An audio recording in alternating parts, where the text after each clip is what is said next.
เขาเห็นเขาฆ่ากันอดอยากตายกันเป็นหมู่เป็นเบื่อนั่นตาเขาเห็นน่ะเกิดความสลดสังเวชเมตตาสงสารอยู่เด้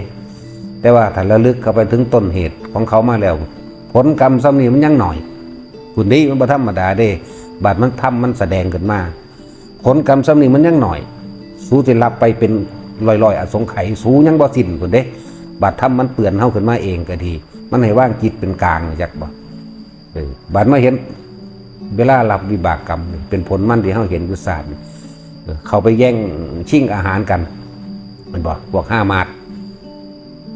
ยังละกับประเทศใดละอิสราเอลพวกนี้กับห้ามาดนี่เฮาระลึกลองเบิ่ง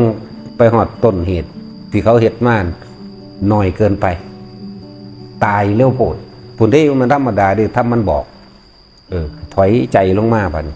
ให้ถอยลงมาแต่ของเองเบิ่งเป็นกลางๆเห็นบ่มันขนาดนั้นเด้นั่นแหละเขาจึงว่างจิตไปตรงอุเบกขามากที่สุดเห็นเขาขาตัดหัวตัดข้อกันสิเขาเห็นในปัจจุบันสลดใจสลดสังเวชใจหนาสงสารความท่ามันระลึกขึ้นมาโอ้ยยังมันอีหยังกระดอดนะจะว่าขากันมันระลึกไปหาต้นเหตุแห่งกรรมของเขาหน่อยเกินไป